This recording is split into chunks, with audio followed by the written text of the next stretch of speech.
I'm convinced that the person either lives in the area, has got connections in the area, or has lived in the area in the past.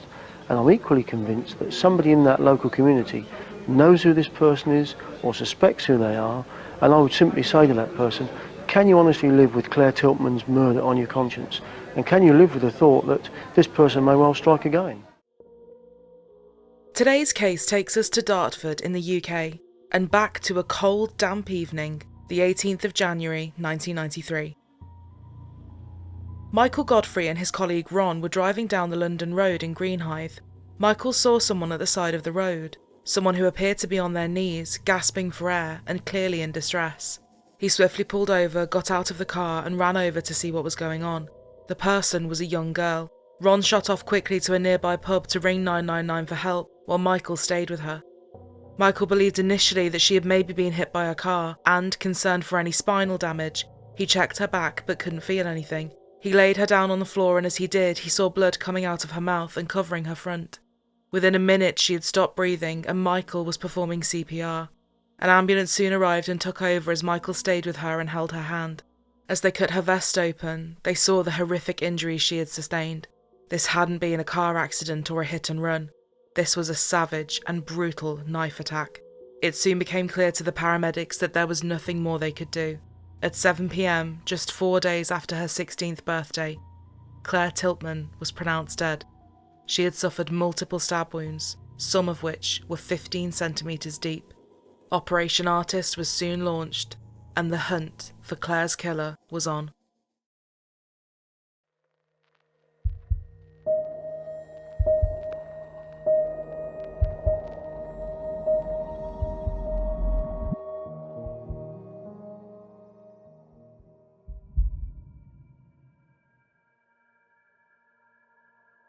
As with most communities, news of the murder was spreading quickly. Those in Claire's year at school were on different timetables due to their mock GCSE exams, so people would be in school at different times. As a pupil, Joanne sat and listened to the radio in school. She heard that a young girl had been murdered in Greenhithe. The head teacher heard that a 16-year-old named Claire had been killed, but didn't know anything else. They then had confirmation that it was one of their students, 16-year-old Claire Tiltman. The head teacher quickly entered the classroom and switched the radio off. Joanne knew that this was obviously bad news. Their year head and a police officer then came in and broke the news. Their head of year was visibly extremely emotional and struggled to even say what had happened. Their classmate and friend, Claire, had been murdered. Claire was described by Joanne as a bright and shining star that people were immediately drawn to. Known as Tilt to her friends, she had recently completed her GCSE mock exams and had big dreams of becoming a firefighter one day, even volunteering with the fire service as part of her Duke of Edinburgh award. She was extremely popular and had a big circle of friends. Feisty and loyal, with a great sense of humour, she loved nothing more than spending her time dancing to the music of her favourite bands like INXS and Queen. She was an only child and extremely close to her parents, Cliff and Linda. They adored their daughter, and she idolised them. On the 18th of January 1993, Claire had left her home on Woodward Terrace and headed down the London Road towards Greenhithe. She was going to her friend Victoria's house, and the pair were going to talk about different college options they had for when their GCSEs were over. She had popped into the local off-licence to buy some cigarettes. Her family had always been very protective of her, but as she was now 16, they decided it was time for her to have more independence.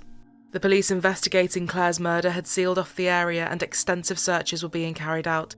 It became clear to the officers that the attack had taken place in an alleyway just off the London Road. There was very little forensic evidence, so police began working with the theory that she had been murdered by someone she knew. People were understandably very frightened.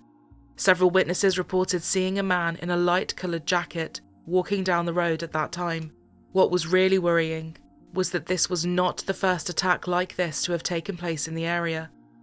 A few years before, on December 21st, 1988, a 27-year-old woman was heading home from a night shift. She had been set upon by a man armed with a gun and a knife, abducted and taken to a nearby quarry.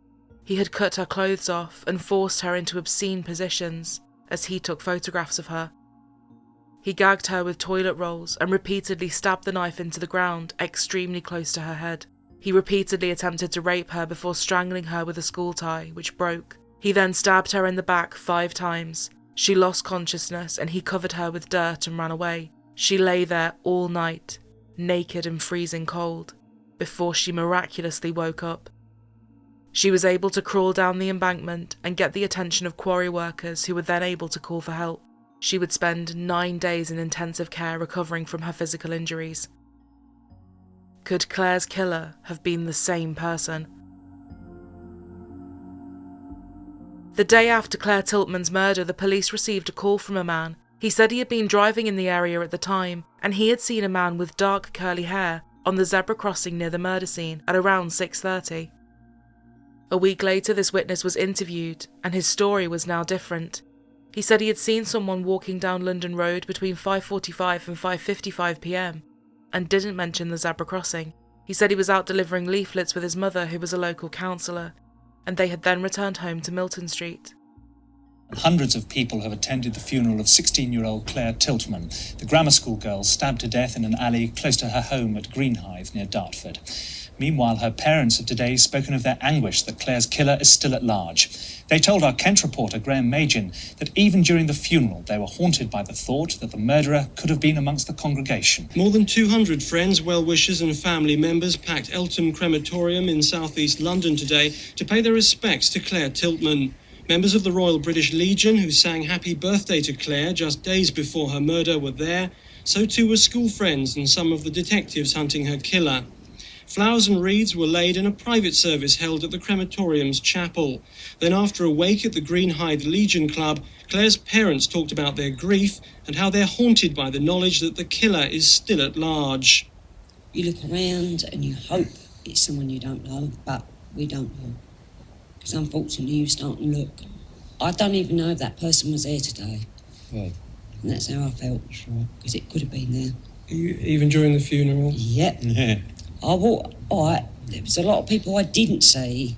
I knew that they were there. So you're in a bit like going back to the night that I was told. You're in a state of shock.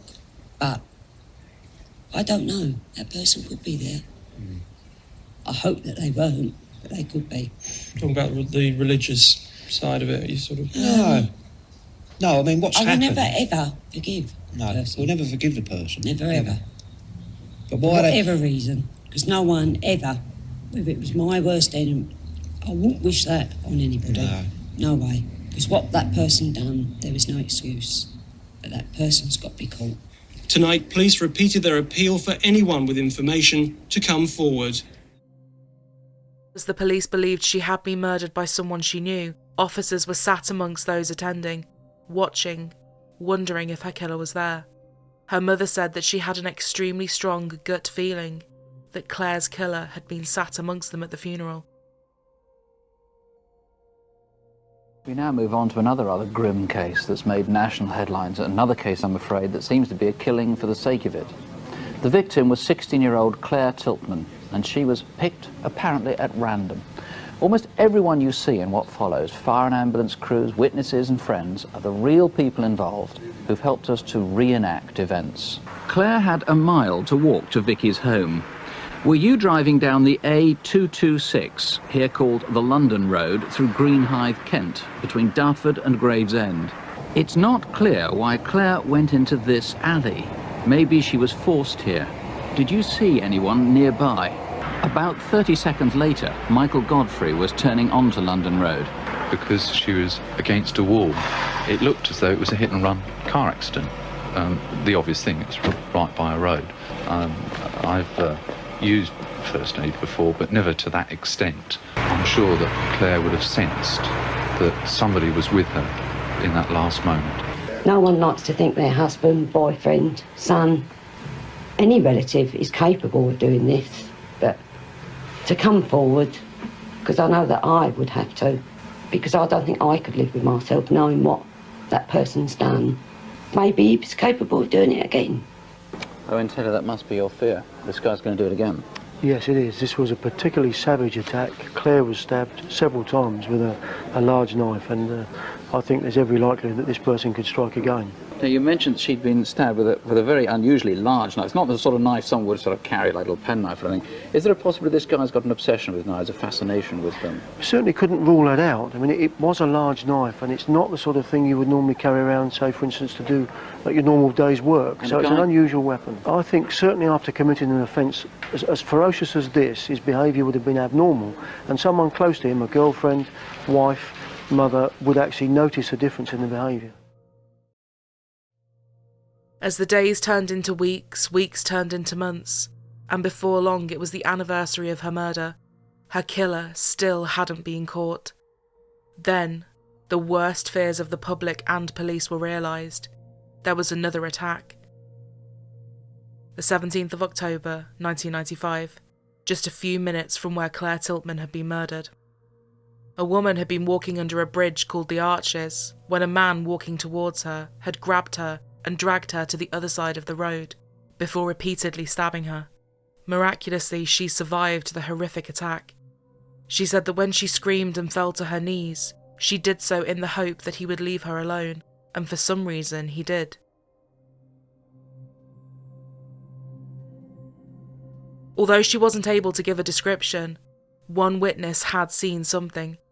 They had seen a distinctive white Ford car, owned by a local milkman named Colin Ash Smith, someone who had already been interviewed several times in relation to Claire's murder. Colin Ash Smith was the son of Diane and Aubrey. His mother was a local councillor and mayor. He had a girlfriend, and there seemed on the surface to be nothing out of the ordinary with him, but all was certainly not as it seemed. He would never leave the house without a knife. The investigators got a warrant to conduct a search of his property. As they went through the house bit by bit, room by room, they came across a knife. It was the same one that had been used to attack the woman under the arches, but that wasn't all. Hidden away, they found a diary that Colin had been writing in since the late 1980s. In it, he admitted to being the person behind the attack on the woman in the quarry. One of the entries referred to this attack as a masterpiece and 95% successful. When he found out the following day on the news that his victim had survived, he had vowed to do a better job next time. The piece of the tie that had broken during the attempt to strangle her was also found in his Ford Capri. Clothes stained with blood were also found.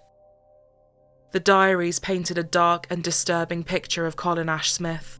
He wrote about an attempt to break into a care home for the elderly, which he had rated at 20%. At Old People's Home, total abysmal failure, rather not talk about it. Another entry read, "My friends jokingly called me the Swanscombe Psycho, but they never suspected anything. In the end, I got away with it. I even rang the police and told them some details about the attack. I also said if she, the victim, gave any description of me, I would kill a schoolgirl." The diary contained plans to commit more murders, but it didn't contain anything to do with the murder of Claire Tiltman. He admitted to the attack on the woman at the quarry in 1988, and to stabbing the woman under the arches in 1995. On the 20th of December 1996, he was given 3 life sentences for these offences. When talking about the attack he had committed in 1995, he said he had been seething with rage that day, as he had wrongly believed his partner was being unfaithful. He had arranged to collect her from work, but he got there 15 minutes late, and by which point she had already gone. "I had it in my head that she was seeing someone else, and I thought she got a lift with him," he said. He then started to drive around, looking for anyone to take his anger out on. He had thought about attacking a man he had seen, but then changed his mind and decided to attack a woman. "I thought they will do instead," he said. Colin said he felt relieved after stabbing her, and he didn't care about what happened to her. He later said he felt like a bit of a scumbag for doing it. "She should have been able to go about her business without me coming across her." After attacking her, he had returned home to hide the knife before going back out to the pub to play pool. Then, the police discovered something interesting. Colin Ash Smith had attended Claire's funeral. He knew her as they used to go to the same British Legion club for socialising with their families. Claire had celebrated her 16th birthday there. One of those in attendance was Colin. He was interviewed again in December 1995, and he said the description they had given of a man who had been seen in the area at the time of Claire's murder matched someone he had seen. This person was described as being in his 20s, 5'9" or 5'10", blonde hair with shaved back and sides, a roundish face, and what were called baby-type features. He said, "The description of the person you gave me, I recognise him. I know him from the RBL. He used to play pool, and he knew Claire. He used to play pool with Claire." He said he couldn't remember his name, but he did know that he had moved shortly after the murder. "I asked my friend what happened to the bloke as I'd not seen him for a while. He said he lives at the back of me."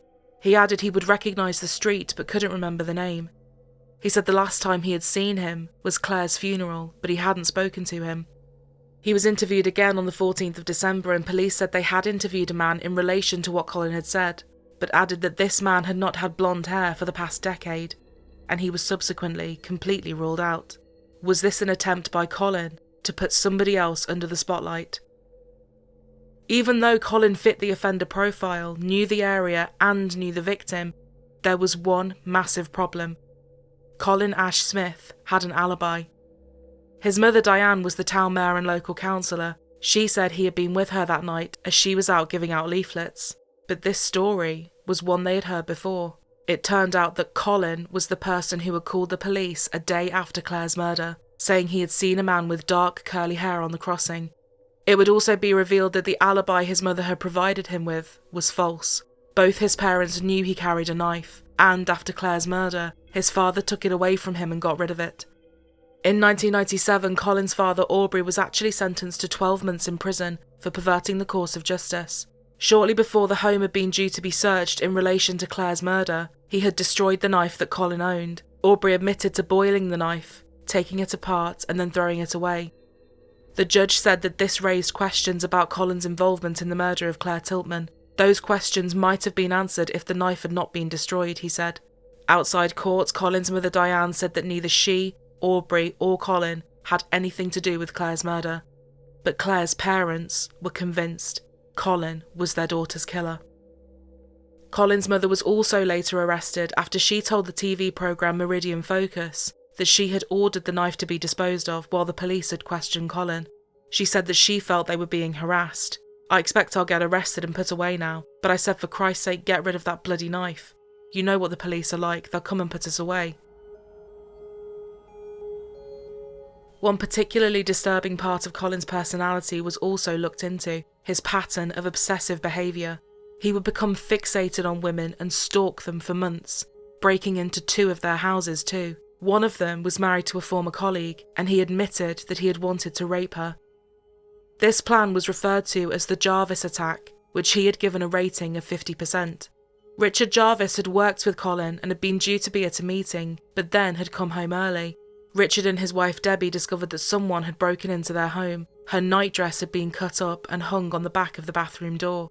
Colin had written that he had been in full swing of my psycho state of mind. I was going to use the knife to threaten her to do anything I thought of at the time, probably sexually assault her. He had also written about a fictional sexual encounter with Debbie that had been interrupted by Richard, an encounter that had never happened. In his prison cell, sexual fantasies he had written were found, about a woman from 2 decades before that he barely even knew.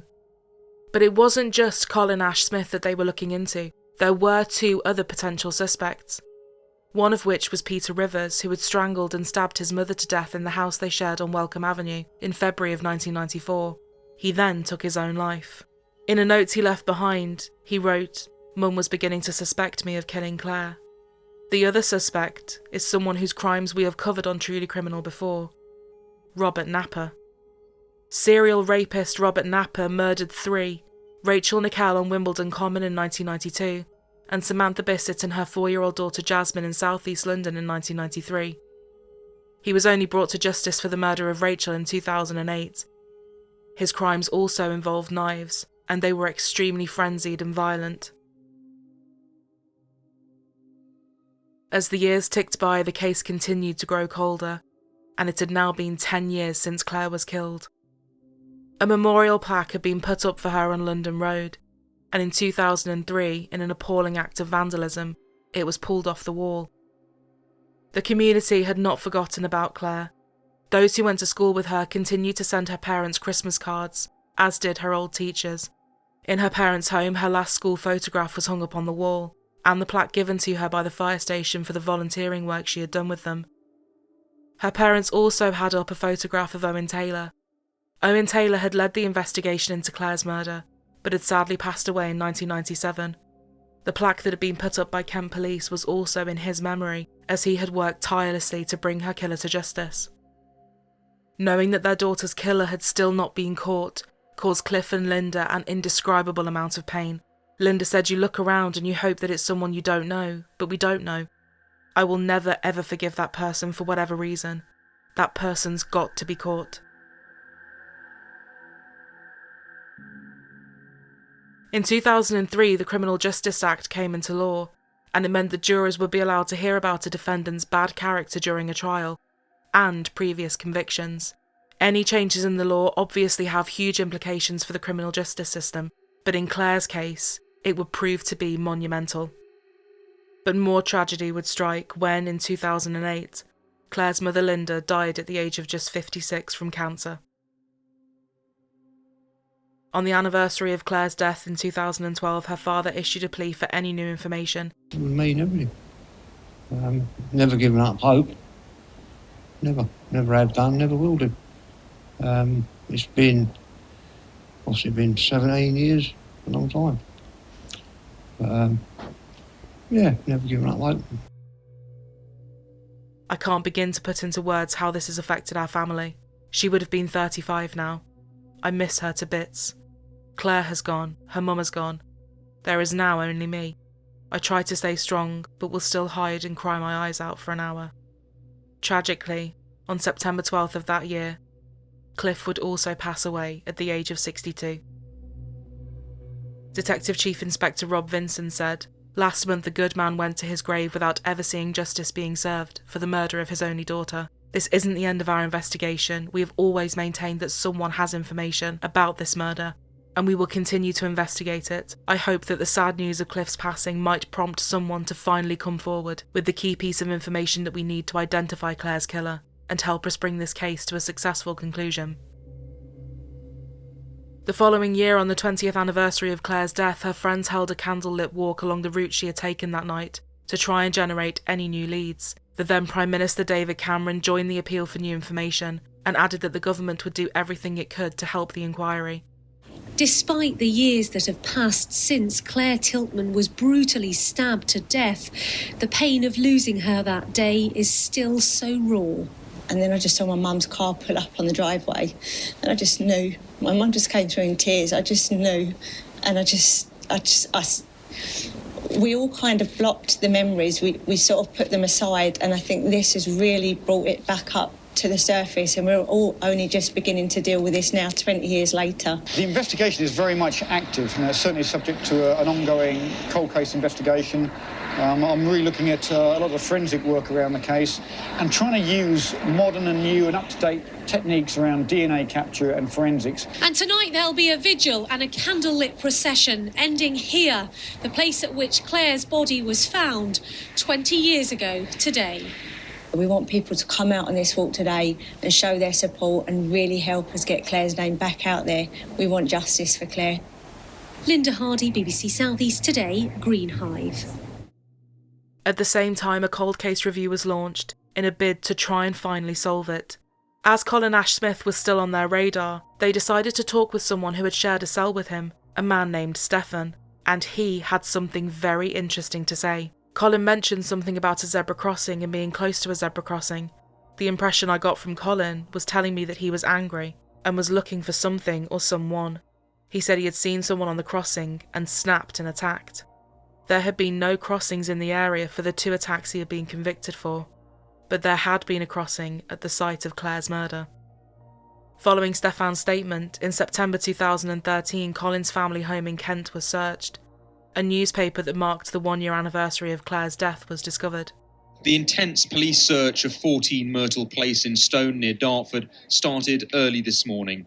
It is the former home of Colin Ash Smith, currently serving 3 life sentences for attempted murder and attempted rape of 2 women. I just don't know what I can't stop counting this.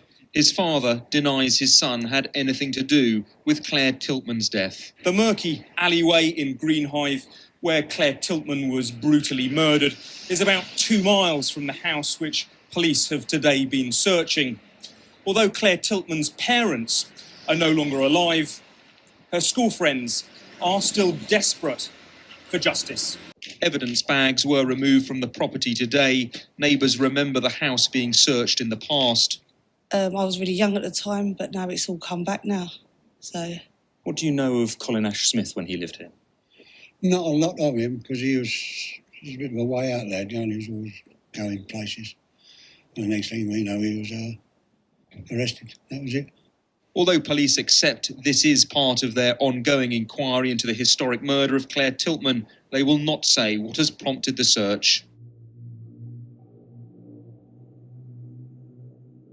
Because of the change in the law in 2003, his diaries, which had detailed attacks and planned attacks, could now be used as evidence. Nigel Pilkington, head of the Complex Casework Unit for the Crown Prosecution Service South East, said it took several years for the authorities to grapple with how this new law could be put into practice.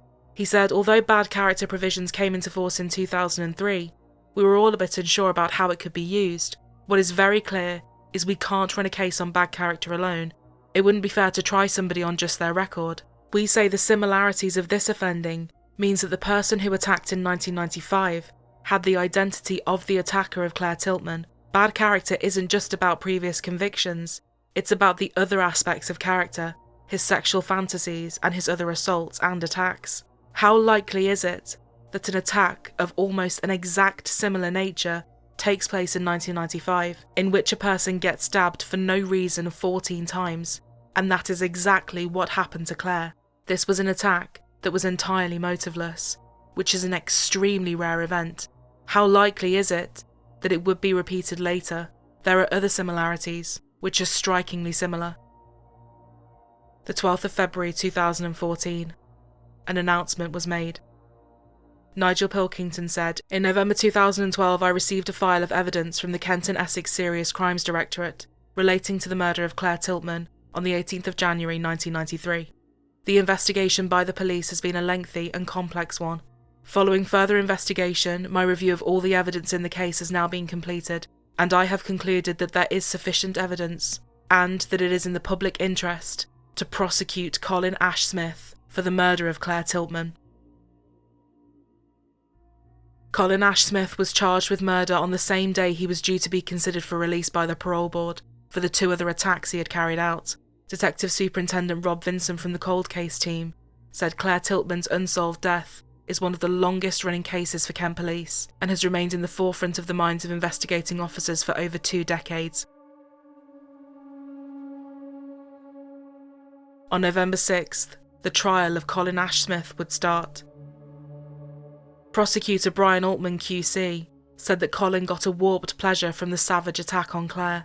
This was a killing for the sake of killing, carried out by a ruthless and predatory armed killer who attacked his chosen victim rapidly and stealthily, allowing her no time for defence or escape, he said.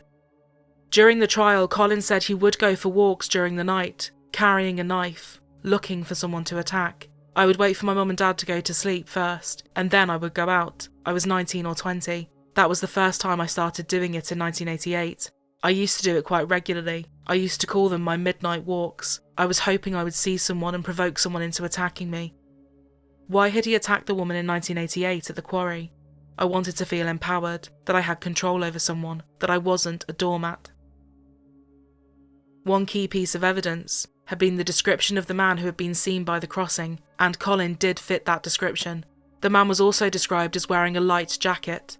Colin owned a light jacket, and he had worn it both on the night of Claire's murder and to her funeral.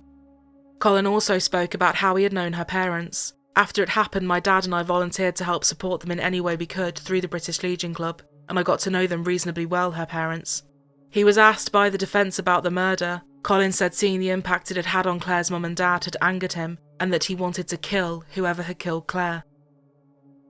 His former girlfriend had previously said that he had been behaving oddly in the days following Claire's murder, but he said that he was just upset, as were many locals. He was asked by the defence if he liked women, and he said, yes and no. I didn't like them because I felt they had power over me. My own perception of them was that I couldn't trust them because they used me. I felt worthless, low self-esteem, and I had no confidence around other people. I wasn't happy around most people. He said that he had a collection of between 20 and 30 knives, and he always carried one with him. His weapons collection didn't stop there. He also had a crossbow, an air rifle, an air pistol, and an imitation magnum. He would show this collection off to his colleagues or acquaintances. Is there a possibility this guy's got an obsession with knives, a fascination with them? Certainly couldn't rule that out. I mean, it was a large knife, and it's not the sort of thing you would normally carry around, say, for instance, to do like your normal day's work. So it's an unusual weapon. One of the people to testify in court was Stefan, whose statement about what Colin had told him when they were in prison together had been integral to the investigation, with the key detail of Colin mentioning a crossing. In court, Stefan now said he may have confused his comments with another inmate and said that he only had a vague idea of the crimes Colin had been convicted of. One of the things we would joke about was that he'd stabbed his victim multiple times and missed every vital organ. The joke was that we wouldn't have him on the prison darts team as a result. He said that his medication had caused his memory to suffer, and he couldn't clearly remember the conversation he had had with law enforcement the previous year, or making the statement. Knowing now that Colin had called the police the day after Claire's murder, it didn't seem to make any sense. The prosecution said that he had done this as he feared someone had seen him or his vehicle that night, so he was calling to try and put the spotlight on someone else. In changing his story, he had made a fundamental mistake of putting himself in the area at that time. Even though Claire's parents had not lived to see the trial take place, her friends had made sure to bring a photo of them to court, ensuring that they would not be forgotten. Her best friend Lisa had come down from Scotland to be there for the trial. She wanted her friend to be remembered for who she was, and the closeness that she had to her family. We've spoken a lot about how much Linda and Cliff loved Claire. She was their world. But until now, we've never talked about how much she loved them. They had one of the strongest bonds I have ever seen in a family. Her parents were her idols, and she was never embarrassed to say that, or to show it. More tragedy would strike when, during the trial, Linda's cousin Len suffered a stroke in the courtroom. He would have to spend time in hospital recovering from this. One of the things that was discussed were the allegations that Colin's mother had used her position on the council to ask the police about the inquiry, specifically a car being sought.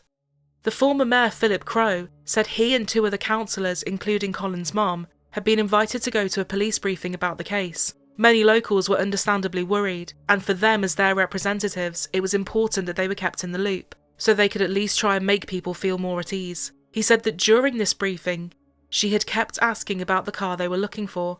She kept coming back to the vehicle. There was a reluctance to let the questioning go to other areas, he recalled. Following Claire's murder, Colin was described as being withdrawn and aggressive. He had stopped going to the British Legion Club where he had met Claire, as there were photographs of her on display. He would also act out play attacks on his partner. Due to the change in the law, his diary entries were allowed to be used as evidence as to his character and patterns of behaviour. The jury heard about his plans to attack women, with one detailing how he had spotted a woman alone at a train station. It said, alone at a railway station, fully deserted, apart from me and a woman, aged around 30 for 25 minutes, but I bottled it. It was late at night, all arrangements were made. Where to take her, where to hide her body, escape route, everything down to the last detail, but I bottled it. Lucky for her I did, I suppose. The 11th of December 2014. After a 5-week-long trial and 3.5 hours of deliberations, the verdict was in. Today, a jury at the Inner London Crown Court found Colin Ash-Smith guilty of murdering the schoolgirl in what was described as a frenzied attack. He showed no emotion as the verdict was read. He was sentenced to life in prison with a minimum term of 21 years. He was not in court for the sentencing as he refused to appear. He also refused to listen to the victim impact statements. Judge Mr. Justice Sweeney said, "I have no doubt that this was a premeditated murder that you carried out because of the feeling of power that it gave you. In so doing, you not only ended Claire's young life, which was so full of promise, but you also caused unbearable grief and upset to her family and friends. I would also like to commend the members of Claire's family and her friends who have attended this trial for the dignified way in which they have conducted themselves, and I express my sorrow for the burden they have had to carry for many years at Claire's untimely loss." The prosecutor read statements from Claire's best friend Lisa and her uncle Roger, which detailed the devastation that this had caused, especially for Cliff and Linda. Her uncle said that all of their hopes and dreams had ended the night Claire was murdered. It is very sad that Cliff and Lynn could not be in court today to see the person who killed Claire has finally been brought to justice. While serving his sentence at HMP Durham, Colin launched an appeal. His appeal said that the trial judge, Mr. Justice Sweeney, had wrongly allowed material, referred to as gravely prejudicial, to be presented to the jury. The Court of Appeal dismissed his application for permission to appeal, with Lord Justice Davis saying his case was unarguable.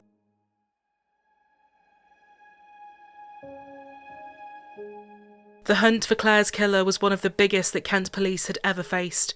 More than 2,500 statements were taken, 1,500 witnesses were spoken to, there were 40,000 documents, and more than 20,000 people on the database.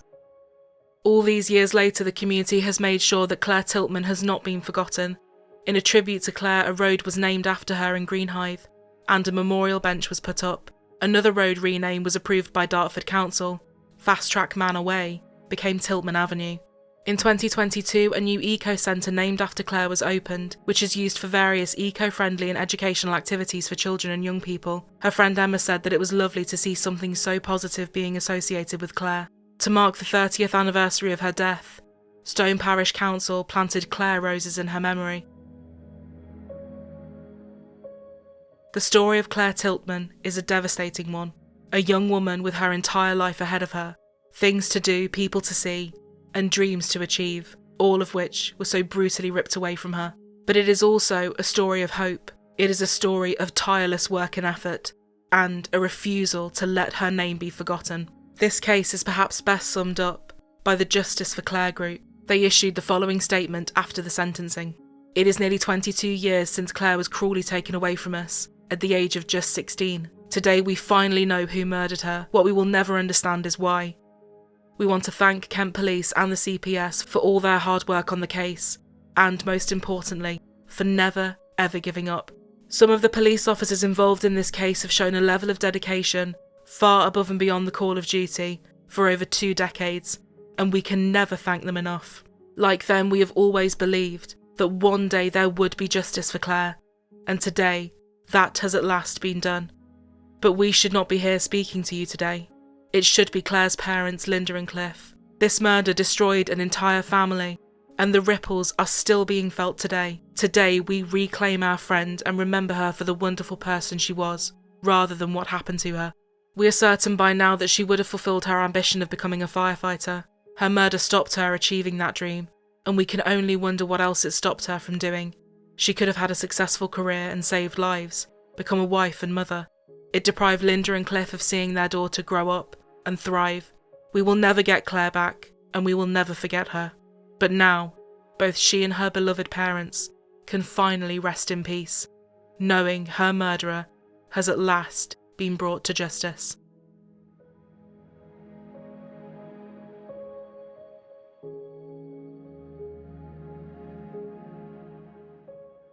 We are so grateful to all of our viewers and all of our patrons, and we'd love you to consider joining our little community over on Patreon. It supports us as a channel, and we couldn't be more appreciative of anyone that does so. It also gives you behind the scenes, extra episodes, and early ad-free access.